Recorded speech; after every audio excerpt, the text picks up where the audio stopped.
Now, one of the great things about higher education is that you don't need to study in the UK. You can go pretty much anywhere in the world, and your degree can be taught in English as well.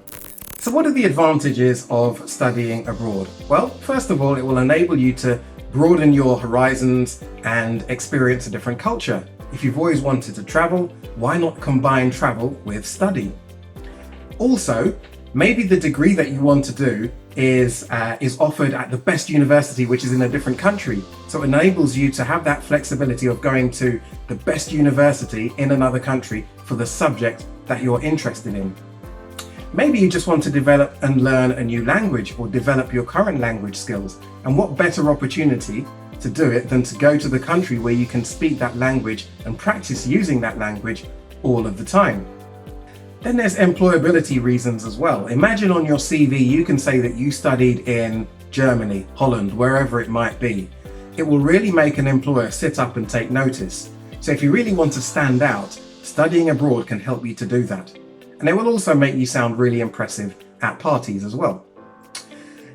Then there's the issue of entry requirements. There may be lower entry requirements for degrees in other countries compared to here. So for example, if you want to study a particular degree here and you don't think that your grades will be high enough, then you can look at other countries to give you that flexibility. And also there's the money issue as well. Now, even though we're not in the EU, it's still possible that degrees in other countries can be a lot cheaper than studying here in the UK. And there's also scholarship possibilities as well. So even if it can be, or if it is slightly more expensive, if you get a scholarship, that can really reduce your costs. So there's plenty of advantages for studying in another country. There are certain things that you need to consider if you are considering going abroad to study. So for example, researching universities can be tricky. Yes, there are some fantastic websites that you can use here in this country to research universities and degree courses abroad. However, it's not so easy to visit, have a look around the accommodation, the university campus and so on if you have to travel far to do that. But obviously there are virtual experiences that you can do to compensate for that. Then there's the admissions process. Now in many European countries, for example, the admissions process starts in the January for degrees starting that September. So you need to be aware of that. But it does mean that, again, another advantage is that you can apply to universities here in this country and also apply to universities in other countries once you've got the UK applications done and dusted. The number of universities that you can apply to can vary as well. Some countries, like in Ireland, you can apply to up to 10. In Holland, I believe, or the Netherlands, it's 4 universities. So that's worth taking into account as well.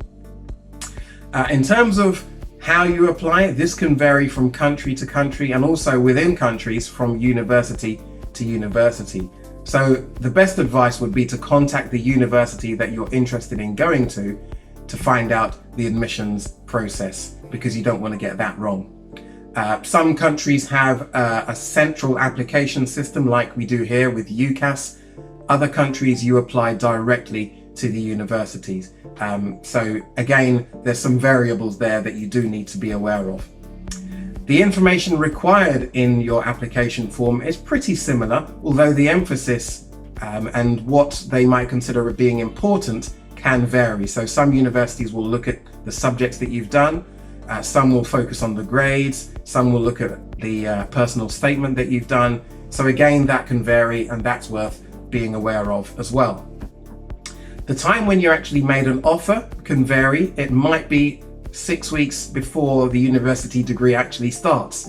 A bit similar to in this country. And again, that doesn't give you a huge window to sort yourself out in terms of moving to another country. So that's something to be aware of as well. Now, you may like the idea of studying in another country, but not necessarily for 3 or 4 years. But there is a good compromise, because many UK degrees give you the opportunity to go to another country just for 1 year or up to a year as part of your UK degree. So that's something worth keeping an eye on and looking out for. So you can look for a degree here where you've got the option to study abroad for a year. And you can do this via a scheme called the Turing Scheme. It's replaced the old Erasmus scheme that you may have heard of in the past. So basically, universities can apply for funding to help you.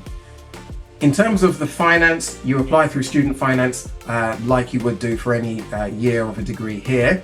There shouldn't be any additional costs, but you will get support or grants to help you with your living costs and travel costs as well. Maybe £300 or £400 a month, depending on your circumstances and your household income. So, studying abroad, there's so much information out there. I recommend that you do your research online for your country and your degree. There's a really good website called A-Star Future, which will give you lots of information about degrees and countries that you can study in. And yeah, that's all you need to know, a little bit about what you need to know when it comes to studying abroad.